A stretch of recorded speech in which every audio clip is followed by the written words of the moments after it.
देखिए वीरू, जो सवाल मैं एड्रेस करना चाह रहा हूँ ये अपफ्रंट इंपॉर्टेंट है एड्रेस करना कि इन्फोसिस का एडीआर क्यों भागा और इसके मायने क्या हैं at the end of the day.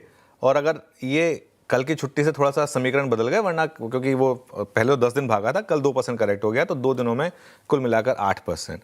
सबसे पहली बात ये ना अज्यूम करें कि अगर 2 दिन में इन्फोसिस 8% एडीआर भागा है तो आज सुबह 8% ही स्टॉक रैली करेगा। हो सकता है हो जाए, लेकिन अजम्पशन ना करें, ये ना अज्यूम करके चलें कि 8% की ही रैली आनी चाहिए। 1 to 1 जरूरी नहीं है कि रोज एडीआर जितना चले उतना ही स्टॉक चले। अगर ऐसा होता तो रोज हमारे पास एक ट्रिगर होता ना इन्फोसिस का, रोज हमको एडीआर का मूव दिख जाता है। कैप अप होना चाहिए, लेकिन शायद 8 से 10% वाला ना हो, 4-5% का गैप अप लेकिन मिलना चाहिए इन्फोसिस में, क्योंकि पोजीशनिंग उस हिसाब से। इन्फोसिस के एडीआर के चलने की 3 वजह हैं जिस वजह से इन्फोसिस का एडीआर भागा है। उसमें सबसे पहला है जो उन्होंने अपनी डॉलर रेवेन्यू की गाइडेंस बढ़ाई है। अपर एंड ऑफ द गाइडेंस मायने रखता है, लोअर एंड के तो कोई मायने नहीं होते हैं, क्योंकि पहले जब भी बढ़ाते थे तो लोअर एंड बढ़ाते थे तो उसका कोई मायने नहीं है। लोअर एंड तो सबको पता ही आप बीट करने वाले। अपर एंड जो उन्होंने बढ़ाकर 3 से 3.5 पर लेकर आए हैं उसके मायने हैं, क्योंकि इसका मतलब यह है कि आप अगला क्वार्टर बहुत अच्छा एक्सपेक्ट कर रहे हैं। दूसरा, पोजिशनिंग।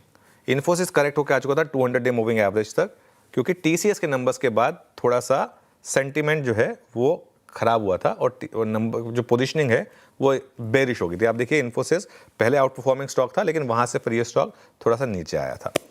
सबसे इंपॉर्टेंट, लेकिन मोस्ट इंपॉर्टेंट फैक्टर जो है इन्फोसिस के नंबर्स में एम्प्लॉय एडिशन, और एक रिकॉर्ड क्वार्टर है इन्फोसिस की हायरिंग के लिए। एक ऐसा समय जहां पर इनके सबसे बड़े पीयर टीसीएस ने नौकरियां काटी थी, वहां पर हालांकि अब आगे जाकर टीसीएस भी हो सकता है हायरिंग करे, ये पॉसिबल रहेगा, लेकिन इन्फोसिस ने एक्चुअली नौकरियां बढ़ाई।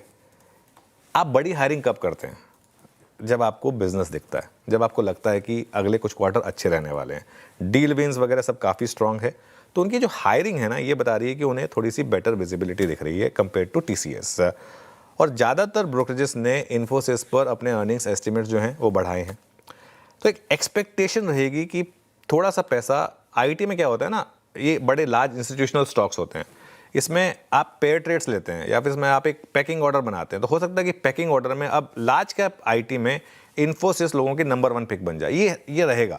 और कुछ पैसा टीसीएस से नियर टर्म में टीसीएस से शिफ्ट होकर इन्फोसिस में जाएगा। आप देखिए परसों भी टीसीएस डे लो पर बंद हुआ था, और हमने लगातार उस दिन भी बात की थी हमने कि नहीं, टीसीएस में फंसना नहीं है आपको, जस्ट बिकॉज ये टीसीएस पे दिखा दीजिए please, just because valuation comfort है इस वजह से स्टॉक नहीं चलेगा।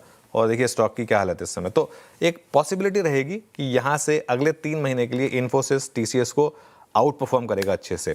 आगे जाकर हो सकता है टीसीएस भी अगर हायरिंग करे और अगर टीसीएस का भी बिजनेस अच्छा हो तो टीसीएस भी आउट परफॉर्म करे, लेकिन अभी के लिए फिलहाल इन्फोसिस जो है वो टीसीएस से एक शेड क्लियरली बेटर है। ये एक मार्केट का व्यू। चलिए अब आते हैं आज के